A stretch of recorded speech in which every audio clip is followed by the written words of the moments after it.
T break එකට ඔයගොල්ලෝ හැමෝම ආයිබෝවන් කියලා පිළිගන්නවා. අද අපි ඔයාලට කියලා දෙන්න යන්නේ එයාර් රයිෆල් එකක් හදාගන්න විදිහ. මුලින්ම බලමු මේකට ඕන කරන උපකරණ. කීයක් පටියක්, පිහියක්, කෝටුවක්, බෝල් පොයින්ට් පෑන් දෙකක්. මුලින්ම බෝල් පොයින්ට් පෑනක් ගෙන එහි තීන්ත කූර ඉවත් කරගන්න ඕන.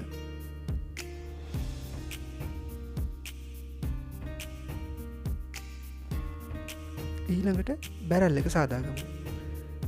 එක් බෝල් පොයින්ට් පෑන එක අග්ග කොටස් මේ විදිහට කපා ඉවත් කරගන්නවා. මෙහිදී සිදුරු දෙකේ හරස්කඩ වර්ග ඵලයන් සමාන වෙන විදිහට තනි බැරල් එකක් ආකාරයට කපා ගන්න ඕන.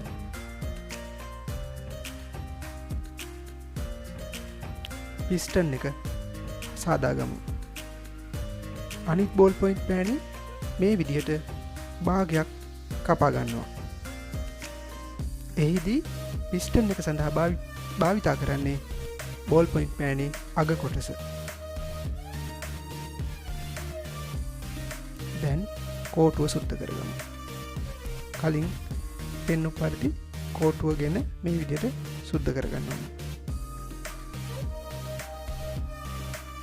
ඊළඟට කෝටුව පිස්ටන් එකට හොඳින් සවි කරගන්නවා. මෙන්න මේ විදිහට කෝටුව හොඳින් පිස්ටන් එකට සවි කරගන්න ඕන. ඊළඟට බැරල් එක ගෙන බැරල් එකේ දිගට සමාන දිගක් සිටින පරිදි කෝටුව කපා ඉවත් කරගන්නවා.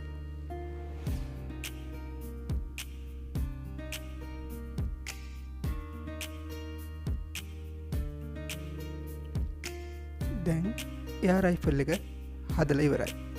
මෙහිදී එයාර් රයිෆල් එකේ බැරල් එක තුලින් කෝටුව මේ විදිහට නිදහසේ ගමන් කරන්න ඕන. දැන් අපි බුලට් හදාගමු. පිරිසුදු වතුර භාජනයක් ගෙන කුඩා කොළ කැබිලි කීපයක් මේ විදිහට වතුර භාජනේ පොඟවාගෙන අපිට බුලට් එක සාදාගන්න පුළුවන්. ඊට පස්සේ කුඩා කොළ කැබල්ලක් ගෙන බැරල් එකේ සිදුර තුලින් තමා මේ විදිහට අග කොටසේ හිර කරගන්න ඕන වාතය කාඳුන ඕන පරිදි.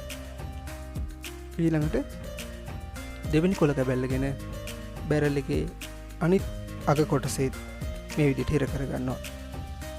වායු කඳ ඇතුලේ සිරවන පරිදි.